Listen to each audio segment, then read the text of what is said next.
Good morning, and welcome to the Team Building Leadership Institute. My name is Tony Roberts. I am the Chief Transformation Officer of the Team Building Leadership Institute. And I wanted to share something with you today.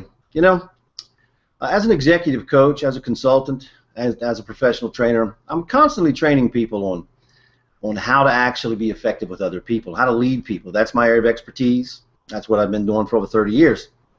So it still surprises me sometimes when people will ask me, they'll say, well, why don't people just do what I ask them to do? And I say, well, that's a really good question. What have you asked them to do? And they say, their job. And I say, well, have you sat down with them and really explained exactly what that entails? And then they'll say something like, look, after you've been here a while, you know what we do. Yeah, but, and this is my reply, it's not about what you see and observe, it's about what you're asked to do and what you agree to do.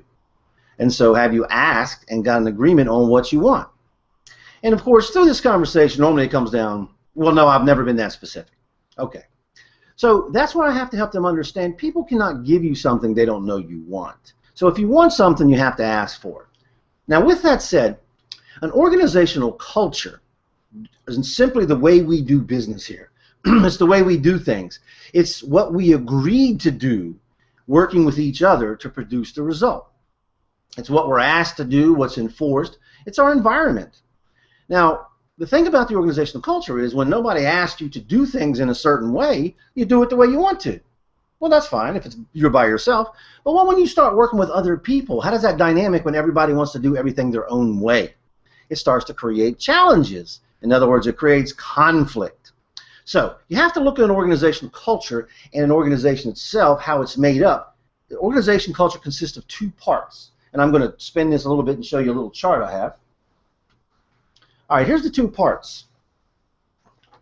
The two parts of this, an organizational culture or the organizational environment, the foundation or the culture has two parts. It has the physical part, which is the buildings, the tools. In other words, what we're using to do the job, what we're using to accomplish the mission.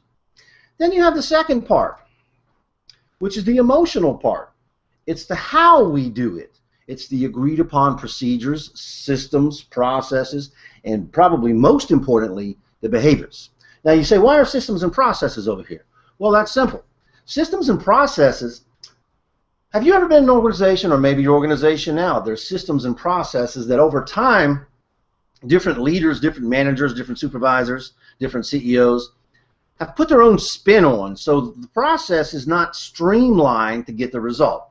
Meaning there's things in it that most people say, well, this is just stupid. Why do we do this? And then the answer is because so-and-so said, or we've always done it that way.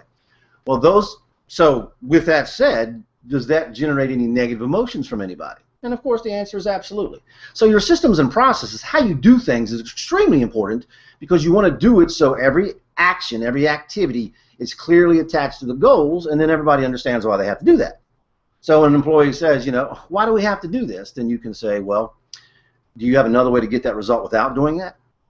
And of course, when you say that, and there is no better way that we've come up with, either they'll come up with a better way, which we all win, or they simply say, no, I guess not. And then they go on back to do it. So the culture is built out of the physical and the emotional. And the physical, of course, is the facilities you have, the tools you use, things of that nature. But the emotional, this is where organizational cultures, this is where the disconnect is. This is where it breaks down. This is what you see thousands of articles trying to fix, and people saying they have the keys and the secret. And it amazes me because this is what I help organizations fix all the time. And like the title of this, Keep It Simple, Sweetheart, it is simple. It's not rocket science. What you have to do if you want a culture that'll put your organization at the top of the industry that you're in is when everybody comes on board, they have to agree to a certain standard of skills, techniques, and behaviors. And then those standards must be enforced at all times, meaning these things that we agree upon, these behaviors, they're not optional. This is how we do business. This is our culture. This is what we focus on. This is what we believe in. This is how we go about it. It's our culture. You got to make this culture positive and goal-oriented. And you can only do that if there's an agreement on what it is right up front. When the day the person comes to work, or actually when you're interviewing them, this is the agreement. Here's how we do things. How does that feel to you? Because these are non-optional issues. Okay, now, so the foundation has the physical and the emotional is where we actually have the breakdown. Okay, The secret of this is getting everybody to agree to the culture we want. Now, what that also means is when you design that culture so every action and activity is actually producing the results you want, leaders don't come in and change it at their whim just because they like it the way we used to do it here, or they like the way we used to do it there, or I'd prefer this. It doesn't matter what you prefer. What matters is what's most effective to get the end result. So see, that I'd like to do it this way, I want to do it that way, that's a lack of emotional control. Because when you come to work with an organization, it's not about you. It's about the organization and what you agreed to do for them if they compensate you monetarily. So when you look at it, that whole I want thing, it just doesn't belong here because it's not about you. You traded your services for compensation, and now your focus must be on what you said you would do, not on how you feel and what you want. Okay? Now, so the secret is you get that understanding with everybody right up front. Every leader does that. Then what happens is when you do that and you have that agreement, it allows you to run plays, or let's think of a football team. Think of a football team. When you have two football teams and they go to the Super Bowl, which team wins? The team that has rock solid plays, everybody knows inside out, upside down, and they execute them flawlessly, or the team who does it by gut feeling and emotions and they really don't have the routines, processes, systems, and emotions under control? And of course the answer is that team that operates like a finely tuned machine, that's the one that wins the Super Bowl or any sport or any event. The team that allows those emotions to lead them around and not do the things that need to be done at the time they need to be done, they're going to come up short. It's the same thing in an organization. It's all about having that agreed upon set of behaviors, skills, and techniques that we use, especially in leadership, because leadership, the leadership of an organization is the foundational piece. That is what makes everything happen the way it happens, when it happens, and how it happens. That's what makes everybody come to work smiling or not. So when you have all leaders using their own behaviors, in other words, you just say, okay, get these people to do that result, and then you let the leader go and do it any way they want to. How many leaders generate negativity doing that? How many leaders piss people off, make people unhappy, make people sad, stress people out, make them call in sick, run people off, cost us thousands and thousands in turnover? How many people? There was a recent survey that showed that your average employee loses 2.8 hours a week to interpersonal conflict or conflict in the organization, most with the leader, their leader. Now, with that said, that totals up to $238 billion in losses for the organization. In other words, paid out $138 billion. That's a lot of money to pay people for nothing, just because we don't have emotional control. We don't have a foundation of behaviors, so we always operate in a way we're always generating positive action and activity, never negative emotion. Now, with that said, that is also equivalent to 358 million work days lost throughout our organizations in America. Now, that's a lot of lost time, guys, all because of conflict, all because of people's emotions, all because of people wanting to do it their way, all because we as leaders don't adopt a professional standard of behaviors, don't enforce those behaviors, and don't create that foundation so everybody knows what to do, when to do, how to do it, and wants to do it because it's a positive, productive environment. That's what the foundation does. That's what that agreement does. It allows you, just like that Super Bowl team, to run plays and execute excellence every time. It makes you really become an architect of excellence is what it does.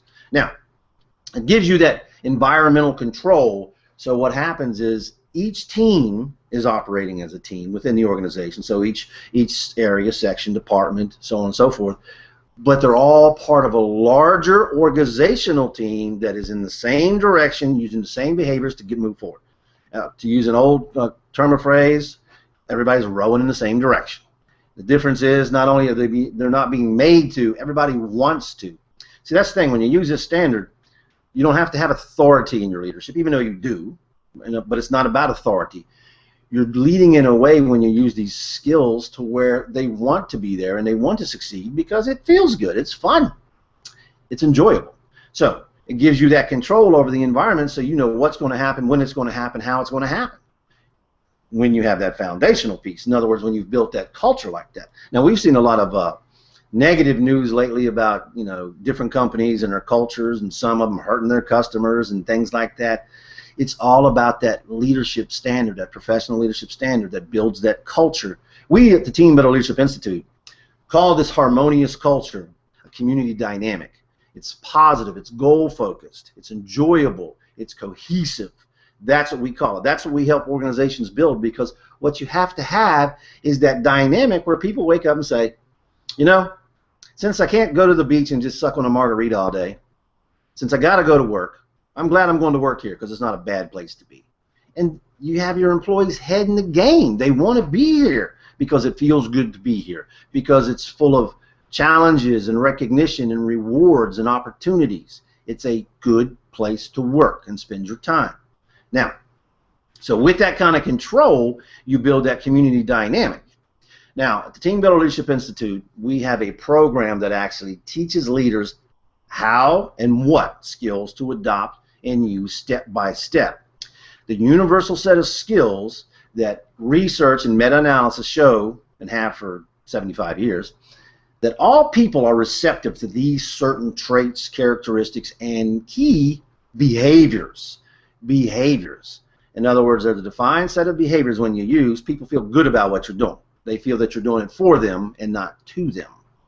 When you don't use these behaviors, when you're just yourself, when you behave like your mom and dad taught you, when you use your personal content of what's right, what's wrong, and you start judging people, that's when you start destroying the culture and the positive effect of the culture.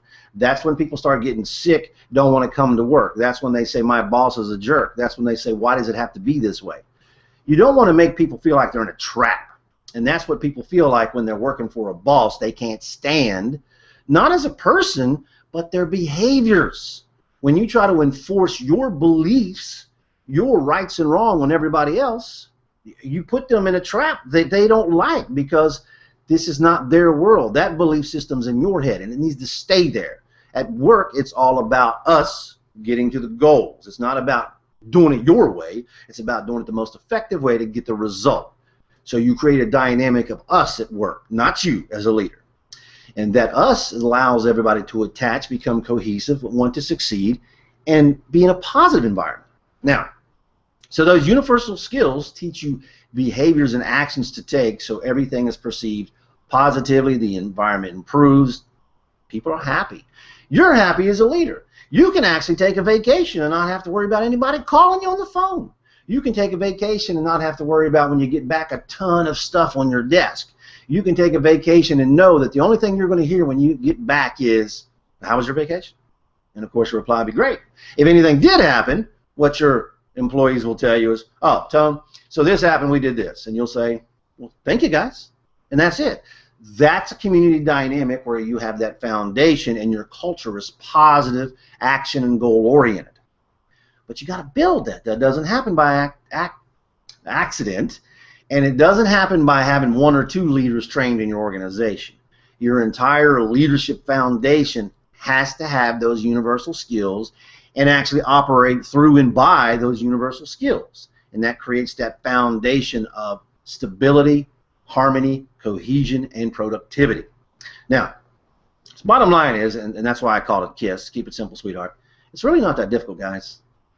We teach this every day at the Team Builder Leadership Institute. Thousands of people take our programs, and especially our professional full spectrum leadership certification, which is what teaches what we call this standard, which is a dynamic guide professional leadership standard. That's what we call it when we install an organization. You become a dynamic guide or an architect of excellence.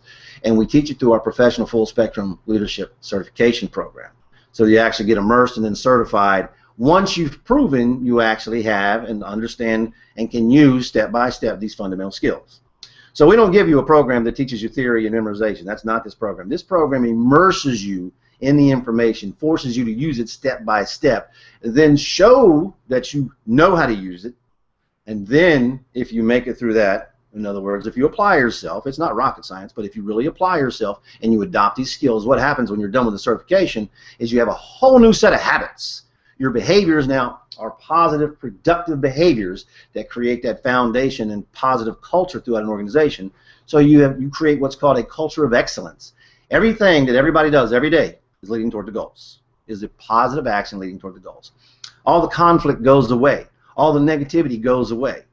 And you say, but how does that happen? Because, remember, we agree upon these skills, these behaviors up front. That means, and I show you in the course how to actually lay it out for each individual, and then they look you in the eye and they say, yes, I'll do that. If they don't say, yes, I'll do that, then what does that tell you? You don't hire them. If they're not willing to lead in that manner and use those skills that make you that fine-tuned machine, why would you hire them? When you hire a leader, you're not hiring the individual and their behaviors. You're hiring what you want to be, an individual that will help you move towards your goals. And if they refuse to be that, why are you hiring them? Let them go find something to do they actually want to do. You only want people in your organization who want to be here, who want to help this group get to these goals. And if you have this conversation up front, it's amazing how you can get that. Most people just don't have this conversation. Think about it. How many of you in your organizations actually go into detail about it, the actual what you expect in behaviors and techniques? Where are you going to go as far as expertise level? What you need to begin with and where do you see in the future? In other words, the path. All this is laid out on how to do that, but without this conversation, guys, and it doesn't take as long as some of you were thinking. The conversation might take 15, 20 minutes. But that 15, 20 minutes will buy you a person's lifetime until they retire of dedication, loyalty, and high performance. If you give it to them, they'll give it back. Everybody likes to work in an environment where they know what's expected of them every day. They want to know. Every employee wants to know, how does my leader see my performance? They want to know that every minute of every day. They want to know when the year-end reviews come and the raises and things of that nature. They want to know where they stand. And if you're leading with this foundational set of skills, they know exactly every minute of every day where they stand in your eyes toward the goals of the organization. So, the Team Building Leadership Institute, we've helped thousands do this, and we'll help you too, because it's really not that difficult. It's just a matter of getting the right information and adding the skills. It's not luck. It's not God-given abilities. Anybody who has the cognitive ability, the ability to control their emotions, the ability to learn and apply what they've learned, can become a fantastic leader. Now, not everybody's got this wonderful charismatic personality that a lot of people associate with a great leader. But somebody with high charisma and great leader, not the same thing. Adolf Hitler had a lot of charisma, but I question his leadership abilities because he did not focus on the best for all. He was a little self-centered. Okay? What we want to learn to be as a leader, it's okay to be selfish as a leader. In other words, it's okay to want what you want. The truth is, you can't help other people until you have the resources to do so. So you got to get yours first. There's no doubt about it. But the key to leadership is you focus on getting yours through your team getting theirs. So we all get to the finish line. We all get what we want. We build positive reciprocity between us. They want to help us as we help them. That's the key. Selfishness is okay. Self-centered is a destroyer of the environment. So anyway, when you learn these universal skills and build this foundation in your organization, it really comes down to keep it simple, sweetheart, because it's not difficult. It's just a matter of taking the time to develop yourself, and that's the key word, develop, not training. Our course is not training, it's development. It immerses you, it makes you practice, use until you master the skills. Because training, let's face it, research shows, and this is probably about 7, 8 years old now, research shows that when you go to a seminar or a training session, something like that, 8 hours lecture, you sit there, even if you play little games and all that gamification thing, research shows you actually retain about 5% of the information. In my mind, well, I know, guys, from being a master leader, from experiences, from doing this for years, you need more than 5% if you're going to be that master leader, if you're going to be able to use that, or be a dynamic guide and use that professional leadership standard, have those universal skills. But 5% is not going to get it. So what our course does is makes you actually get in there and learn it, use it, apply it, tweak it, get feedback. It goes through the system. You learn it. You're immersed. You develop. In other words, at the other end, you haven't memorized anything. What you've done is become a different person. You've added these skills. They're your new habits. That's how you develop that.